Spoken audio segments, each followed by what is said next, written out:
அஸ்ஸலாமு அலைக்கும் dear friends, எல்லோரும் எப்படி இருக்கீங்க? இன்றைக்கி ஒரு சூப்பர் ஹெல்த்தியான பிரேக்ஃபாஸ்ட் பார்க்கலாமா?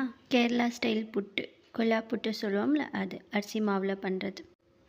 நான் இங்கே 2 கப்ஸ் அரிசி மாவு எடுத்திருக்கேன். அதில் சால்ட்டு, ஒரு ஸ்பூன் நெய் போட்டு நல்லா மிக்ஸ் பண்ணிடணும். மிக்ஸ் பண்ணி இந்த மாதிரி அந்த நெய் எல்லா பக்கம் படுற மாதிரி பண்ணிவிட்டு தண்ணி தெளித்து இந்த மாதிரி தெளித்து பண்ணிங்கன்னா இந்த மாதிரி க்ரம்பிளாக கிடைக்கும்.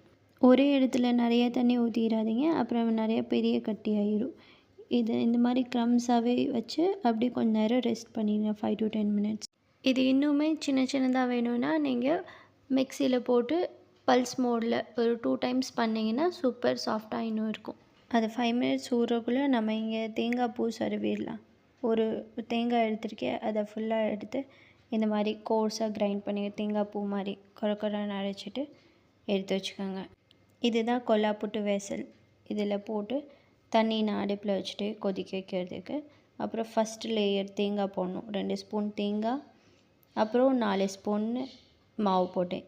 உங்களுக்கு வேணும்னா மாவு எக்ஸ்ட்ரா கூட போட்டுக்கலாம். நான் 2 ஸ்பூன் தேங்காய், 4 ஸ்பூன் மாவு இந்த ரேஷியோவில் போட்டுக்கிட்டு இருந்தேன். 3 வந்துச்சு. போட்டுட்டு அமுத்திடாதீங்க. மாவு அமுந்துச்சுன்னா அப்புறம் நல்லா வேகாது, லூஸாக இருக்கணும். ஃபஸ்ட்டு தேங்காய் பூ, அப்புறம் மாவு, அப்புறம் தேங்காய் பூ, அப்புறம் மாவு, லாஸ்ட்லேயும் தேங்காய் பூவாக தான் இருக்கணும்.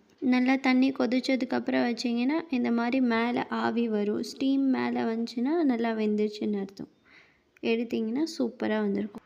இந்த மாதிரி கெட்டியாக எடுக்க வந்துச்சுன்னா வெந்துருச்சு. அப்படின்னு உழுகும் போதே உதிர்ந்து விழுந்துச்சுன்னா அப்போ அது வேகலைன்னு அர்த்தம்.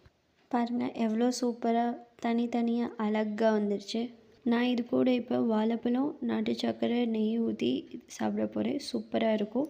உங்களுக்கு இனிப்பு பிடிக்கலைன்னா ஏதாச்சும் குழம்பு வேறு ஏதாவது காரம் செஞ்சுக்கலாம். கொண்டக்கடலை கறி, பச்சை பயிறு கறி அதெல்லாம் செஞ்சு சாப்பிட்லாம். நல்லா சூப்பராக இருக்கும். ரொம்ப ஹெல்தி.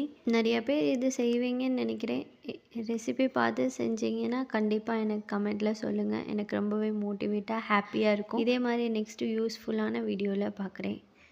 அது வரைக்கும் என் சேனலை சப்ஸ்கிரைப் பண்ணிக்கோங்க. வீடியோ பிடிச்சிருந்தா லைக் பண்ணுங்கள். ரம்ஜான் ஸ்டார்ட் ஆயிடுச்சு. எல்லோரும் எல்லாத்துக்காக துவா செய்யுங்க. இந்த நோம்பு நம்மளோட பெஸ்ட்டான நோம்பாக இருக்கணும்னு துவா செஞ்சுக்கோங்க. தேங்க்ஸ் ஃபார் வாட்சிங். பை.